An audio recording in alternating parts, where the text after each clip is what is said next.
The Mello TV Evening News at 8 is brought to you by the Ministry of Health and Wellness. Coronavirus is in Jamaica, and I know you feel scared and worried. But you can't let COVID-19 divide us. Coronavirus infects all kinds of people. It doesn't discriminate. So why should you? When someone coughs or sneezes or shows signs of the virus, tell them to call 888-1-LOVE immediately. And remember, stay 3 feet away, but don't attack or disrespect them, because we're all in this thing together. Come on, Jamaica, cut the hate and don't discriminate. Let us stand together and fight COVID-19 as one family, one nation.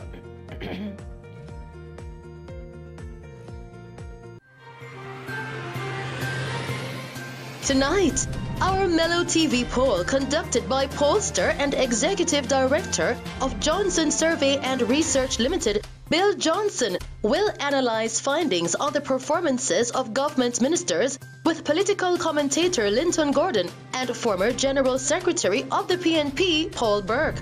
A woman who was a suspected COVID-19 patient reportedly fell to her death after an attempted escape from the isolation ward at the National Chest Hospital earlier today.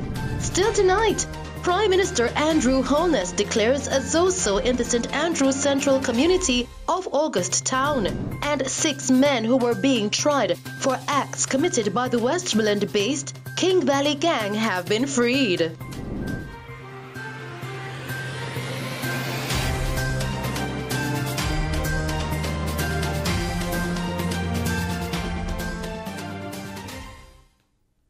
Good evening. Our Mello TV poll conducted by POLLSTER and Executive Director of Johnson Survey and Research Limited, Bill Johnson, will tonight analyze findings on the performance of government ministers.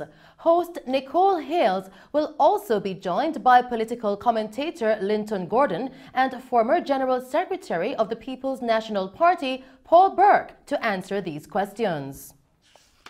In other news, a woman who was a suspected COVID-19 patient reportedly fell to her death after an attempted escape from the isolation ward at the National Chest Hospital earlier today.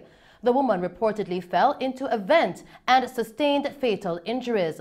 The Southeast Regional Health Authority, SECRE, have since released a statement confirming the death of the patient and offers condolences to the family at this time.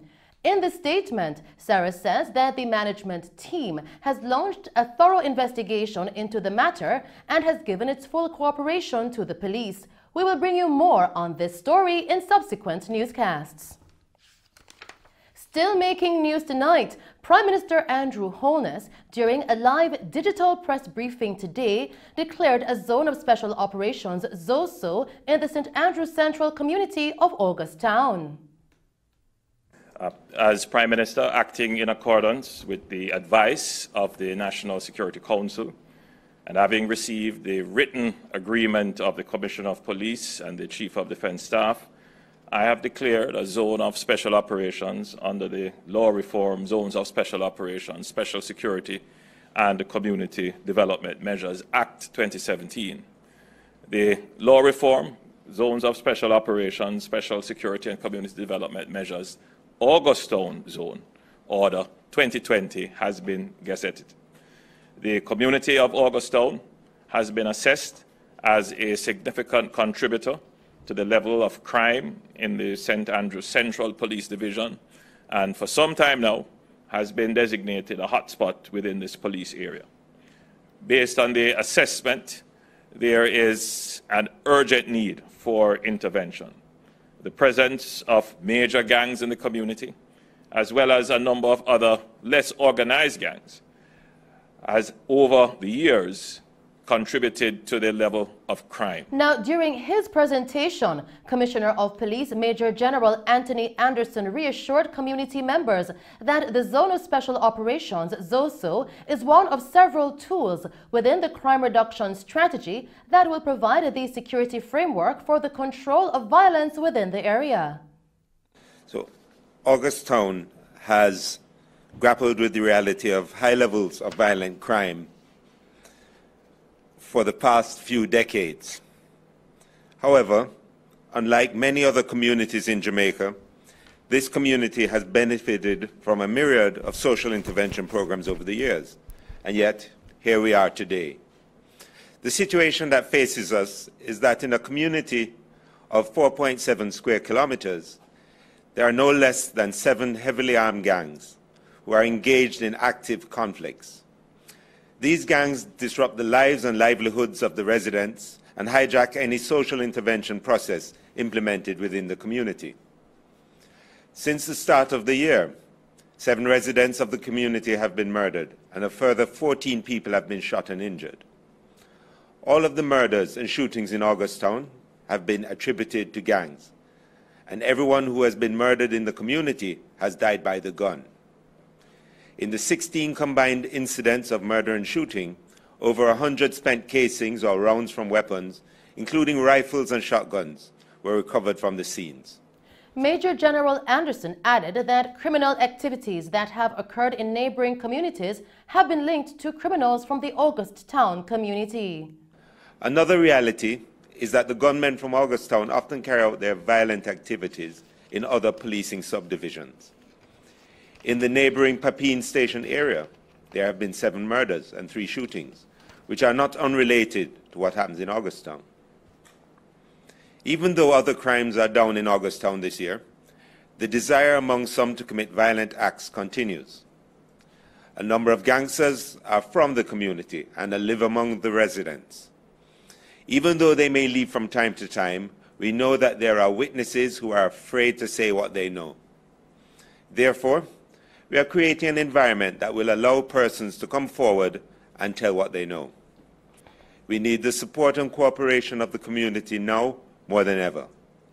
Minister of National Security Dr. Horace Chang, in his remarks, said that the issue of crime needs to be urgently addressed. Declaration and the recommendation of the Chief of Staff and Commissioner of Police of a zone of special operation in the Augusttown area reflects the continued commitment of the government of Jamaica to bringing peace, safety and security to the country, and in particular to a number of districts that have been long identified as difficult areas, hotspots by a different language. Indeed, the need to address the broad issues in these communities have long been identified. In fact, the community renewal program was examined very early on as a means of defining these communities. Unfortunately, that program did not work as smoothly as we had wished at the time, and this government has articulated, both in its Plan Secure Jamaica and in the growth program, that zones of special operation will be an important tool in addressing the socioeconomic issues in a number of very challenged communities. Meanwhile, residents of Augusttown shared mixed feelings about the declaration about the zone of special operations. More on this story with Killeen May. Residents of the Augusttown community responded with mixed feelings following the announcement of a zone of special operations by Prime Minister Andrew Holness earlier today. The Zoso on a kind of whole, it is good, and to me it is also bad. Because right now, the Zoso, what they even drop now, they don't know who they're looking for. It's majority of the time innocent get caught up into it. And you imagine you have to go to your work, have your kids at home, police come take you out and accuse him wrongfully at the whole of gunman. You know what you're supposed a mother feel? No, that son never been charged, never hold a gun in his life. All his life, or to be an upliftment citizen of the community, or to be a patron for Jamaica. And to just see police coming to our zones like, no, and just take away your son. And say, woman, move away from here. That is very disrespectful. I feel like for a Zoso job, the police need to have more information. They need to have more dialogue with the community. They need to work with the people and know who they want. First of all, they are coming, they have no picture of who they are coming to look for. They just come to look for ram-down people. And that is where I find very disrespectful to the good citizens of Augusttown. People drive around and kill people and all that sitting there. And if you grow up the little child from a thought that till him grow up big, and then yes, them shot him and kill him, you know. It's still bad. You can't see so. I like where I go and sell, you know, because we are trying to set the things straight for you and I play something, you know what I mean? Because more time in all my bed the star, I tell you the truth, as near as me there, to walk on and them things, I'm afraid. You understand me? As near as me there to the station, more time in fear. If the police are more, they're supposed to fear, because the type of machine where the man have in the place, Why I don't check for them the machine over the camp there. Why soldier camp? You understand me? This would mean mine if you can't find it if you have the machine still, you know. You understand me? I say? Yeah, because it's a dangerous thing to all the community and everything. Councillor for the Papine Division, Venetia Phillips, says this is heartening to know that steps are finally being taken to rid the community of criminal elements. I am heartened that finally we have gotten the intervention we have been seeking. You will recall that over time, certainly for the last 2 years, I've been asking for intervention. What I observed, and I'm grateful for, is that some listening happened because I am not seeing the ordinary Zoso as we know it in the other areas. I'm actually seeing them taking the advice that I'd been suggesting, that there are some areas within the community that's off the main. Right, like we spoke about, off the main, that needed to be covered. I see evidence of some of those areas being covered. I have, however, raised with the security forces that there are some critical points where I know that the gunmen can use to leave the community. And I observe that those are not strategically covered. I believe that some of the placings could have been different to get a better effect, but I'm just happy that there's a start, because what this means is that the gunshots will cease in the immediacy. Senior Superintendent of Police Steve McGregor, in speaking with our news team, urged persons in the area to work with the security forces as law enforcement personnel work together to keep the community safe. My advice to those who are thinking of doing anything criminal, unlawful, illegal in this space, we are here to make that difference. So it is better that you reach out to work with the security forces, change your bad ways and come on board. If you don't do that, you're going to be taken in custody. And you see what we're putting up here, it is about changing the posture in the Augustown space in a permanent way. We are going to be reaching out to the citizens, we are going to be working with you, and at the same time we'll be looking for the guns and ammunition, we'll be looking for the wanted men, we'll be dismantling all of the gang base here. Anything illegal, we'll be purging the community of that to make it safe for law-abiding citizens to abide within this space. Reporting for Mello TV News, I'm Colleen May. In other news tonight, 6 men who were being tried for acts committed by the Westmoreland-based King Valley Gang have been freed. Chief Justice Brian Sykes, in handing down the ruling this morning in the Home Circuit Division of the Supreme Court in downtown Kingston, said the evidence brought against the men was weak. Justice Sykes said the testimony of the Crown's main witness fell short in several instances, including no corroboration for incidents which he alleged took place. The 6 accused, Carlington Godfrey, alias Tommy, Ronaldo McKennis, otherwise known as Ratty, Derval Williams, also called Lukey, Christian Grant, alias Ecoy, Lyndall Powell, also called Lazarus, and Copeland Sankey, also known as Tupac, had been charged in an indictment containing 11 counts on suspicion of being part of a criminal organization, providing benefits to a criminal organization, and conspiring to commit murder, rape, and robbery with aggravation from as early as 2013. The men had been in custody since October 2018. It is said, however, that Sankey will be the only person that will be released, as the other 5 men will remain in custody on the basis of other cases that are pending.